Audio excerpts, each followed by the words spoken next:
American Airlines crew points at the plane's window when man inquires about the flight delay.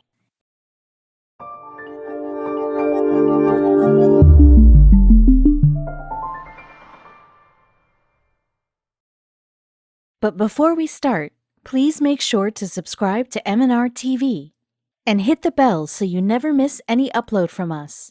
Also, leave a like right now. No matter how far away you live, despite all the luxury and amenities at your disposal, nothing could beat the comfort of the home. It is the only place that can give you peace and a cozy feeling that no other quilt in the world can provide, regardless of its softness. No wealth is equivalent to having a home and family to come back to after work, and lucky are those who are blessed with it.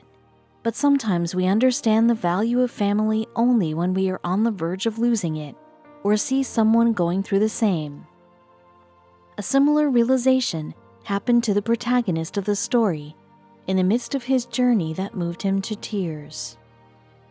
As David entered the office, almost everyone was out of their seats. This was quite unusual for him. Otherwise, he would watch them making plans for the meetings, scheduling them, and most of the people's heads buried under the file. But today, the things were different. What had caused such a change in the office? As a lot of meetings were lined up along with piles of files to be worked at, he found it frustrating when he saw them all having fun and taking the work at a slower pace. Two things annoyed him a lot: slow devices and, most importantly, slow people. The whole office was acquainted with the pet peeves of their boss and never dared to annoy him. But today, it seemed like they had come from home just to test his patience.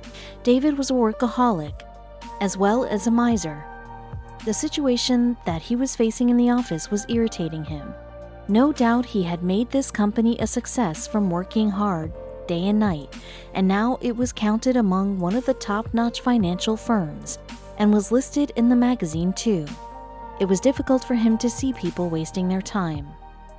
As he took his seat and called his assistant as usual, it was his routine to talk to his assistant daily as soon as he used to come to the office, which was a surprise for everyone that worked for him.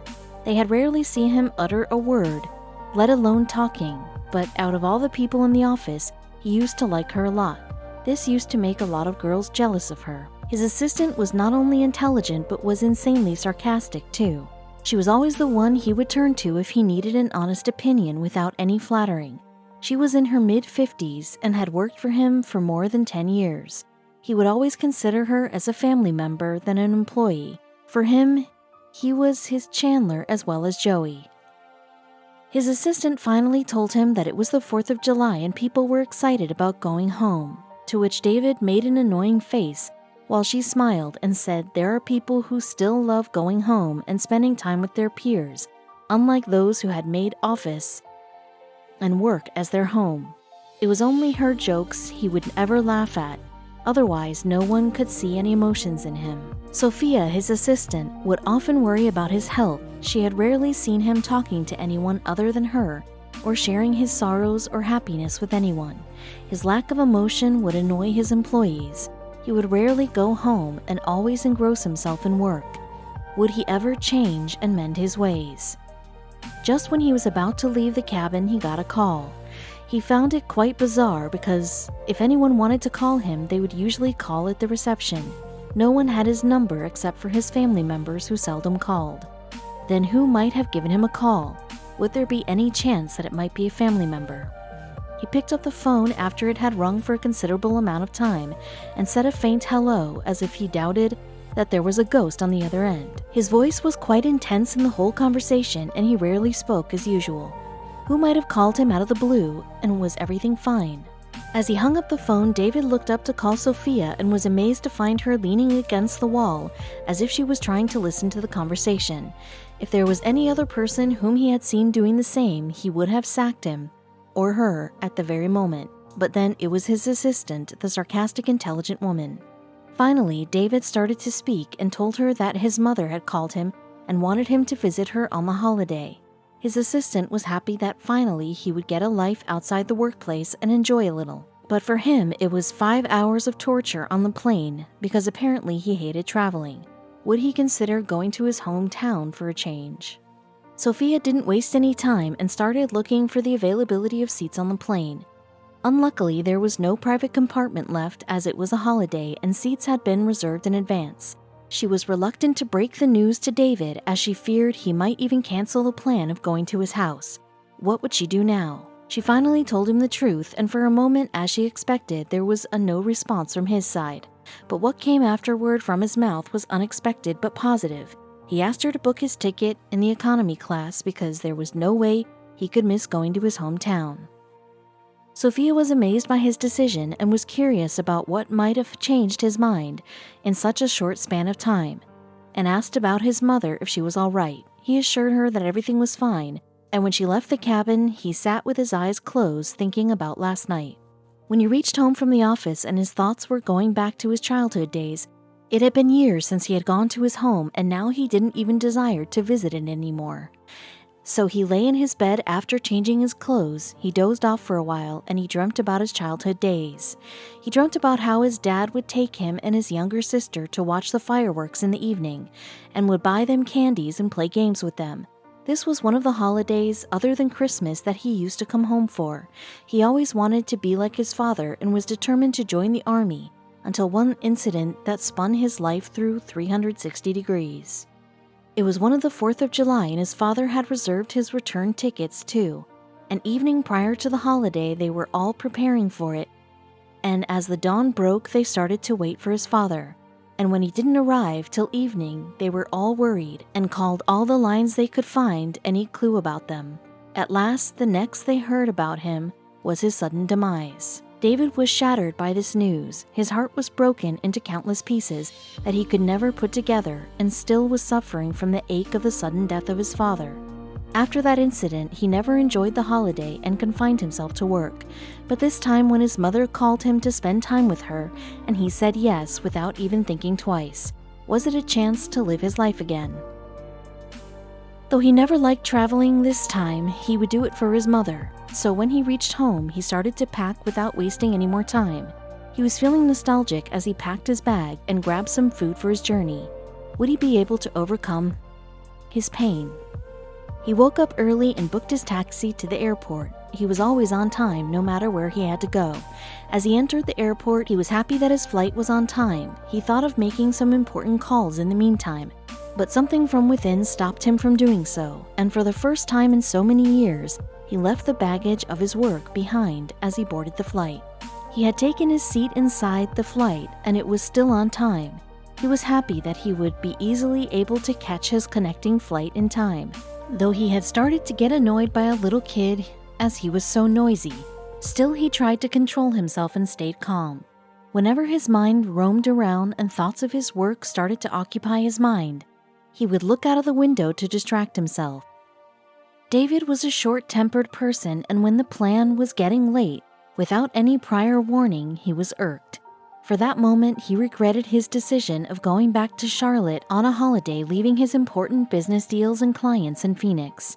He rechecked the details of the flight, but couldn't trace any delay. What would he do now? Annoyed as he was, he would not think of any way to get himself out of this.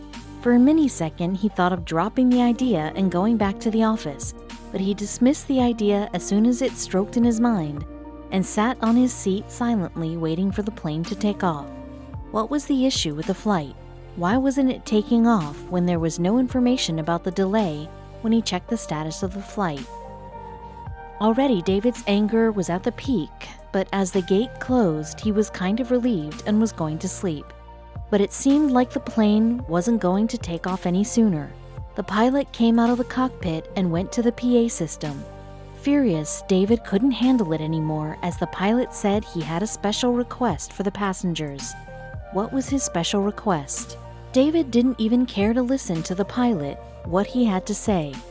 He got frustrated, assuming whatever the reason it might be, and as a result of that, his flight would be delayed, and that would mean that there was a great possibility to miss the connection flight. Why was the plane getting delayed? Slow things used to irritate him a lot, and here the whole flight was being delayed for a reason he didn't bother to hear. He was in such a bad mood, and on top of it, his head was aching now. He just wanted to run away, but obviously he couldn't. Even after getting a seat on a holiday on the plane, it wasn't taking off.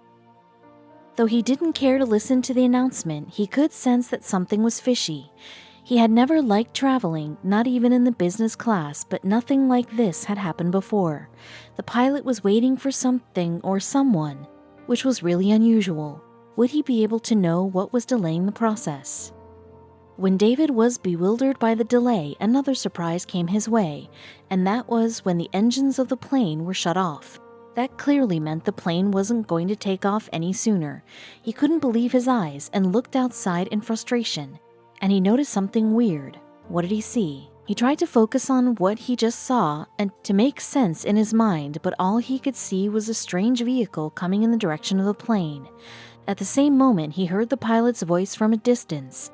It seemed as if he was going to announce something really important. What was he going to announce? And what was that strange vehicle, and why was it coming to the plane's direction? I thought, now what? And I got even angrier because I was going to miss my connection, David said. And then this happened. The pilot then politely asked the passengers to pause for a moment of silence. This intrigued David. What was happening at the airport? He was furious more than intrigued because of the delay. Now he was pretty sure he was going to lose the connection flight in North Carolina, which really upset him. So he thought of the way to know what was going on. He tried to see a flight attendant, and luckily she was coming near his seat, so he asked her what was going on and why the flight was late. And the answer he got confused him even more. The attendant just pointed towards the window without even uttering a word, and he was surprised when he looked out. He finally realized the reason for the delay, and it seemed like his past came in front of his eyes. Everything seemed to come back to him, every memory, happiness, and pain. David saw a long box coming out of the vehicle, and that wasn't just an ordinary box. It was wrapped in an American flag, and there was a warning, too, written, "Handle it with care," on the side of the box. The box was actually a casket. Everything was making perfect sense to David. Soon the pilot addressed the delay from the PA system, and everyone present on the plane who were complaining about the delay in the flight became ashamed and emotional. It was a very rare moment in the life of David after his father had died. He had become emotional too and was feeling guilty of what he had said or thought. The casket was an American soldier who had fallen while serving in Afghanistan and was being flown to North Carolina to his home. And that was the reason the plane was delayed that day. It was after so many years David had felt some emotions and tears ran down his cheeks. When the casket was boarded in the flight, everyone started crying. It was indeed an emotional moment as people were going home to celebrate Independence Day, and there was one who was going to be buried that day so that people could celebrate. They would be enjoying the freedom that had come as a compromise of one's life. Later, David wrote a post on Twitter about the incident. He was moved by it and started to analyze the situation and felt guilty for acting inconsiderately for years with his family and mother when they needed him the most. He thought that his pain and loss were uncomparable without giving heed about his mother's emotions. But now his own problems seemed to be really trivial in front of the incident. David wrote in his Twitter handle, "I feel guilty and so sad. My problems seem trivial," David said. "Here I was flying home to be with my family for the 4th. Here he was, going to his family to be buried on the 4th. Would the whole incident help heal his wounds from the past?" David continued his post and said, "You see, this is what the 4th of July is about. This is why we are free to argue over an athlete and a pair of tennis shoes. It's about a sacrifice of men and women who since 1776 have laid down their lives so I can eat hot dogs and drink beer and watch fireworks." David and the other passengers later came to know how the American Airlines handled the incident and felt proud and happy to fly with them. He wrote, "I wanted to share this because it is the 4th of July I will never forget. My problems melted away and I was so proud of America and American Airlines for showing so much respect." David finally ended the post by saying, "Please keep his family in your thoughts today," David concluded, "because somewhere in North Carolina, a family is burying their son, dad, brother, sisters, and his mother are saying goodbye today." And this time, when he reached home, he hugged his mother really tight and she was surprised by his behavior. When the crew members along with the pilot had boarded the casket, the flight gradually approached the runway. It was the most emotional flight that he had taken in his life, and thought about the days he had spent with his father when he was alive, and how lucky he was to have a father like him. The passengers were quiet during the whole journey, as if they were still in surprise of what had happened. There was no loud music, no chit-chats, and no voices in general. Even the kids, too, remained silent, as if they knew what had happened. They, too, like the adults, wanted to extend this moment of silence and pay their respect to the martyred soldier. The plane landed safely on the grounds of North Carolina. Although there was a slight delay in the landing, people didn't utter a word when they unloaded the casket. David was desperate to reach home and was feeling a little nostalgic. It seemed like life had given him another chance to relive the moments and correct his mistake and attitude towards life and people. When he reached home, there was a silence. When he hugged his mother, it seemed like he was reliving all the moments he had lost years back. His mother was concerned when he started crying and asked if everything was fine. He assured her about the same and also told her about the incident that had just happened. The whole incident allowed him to get closure over his past, and when he shared the incident on Twitter, he wrote, "You see, this is what the 4th of July is about. This is why we are free to argue over a stupid athlete and a stupid pair of tennis shoes. It's about a sacrifice of men and women who since 1776 have laid down their lives so I can eat hot dogs and drink beer and watch fireworks." When he returned back from home, there was a drastic change in his behavior. Everyone was shocked, but Sophia was relieved when she saw positive changes in David. The negativity that used to prevail around him had suddenly evaporated, and Sophia was extremely happy about the same. She thought these changes were surely the consequence of the recent experience he might have had, which had changed him a lot. His changed behavior confirmed it too.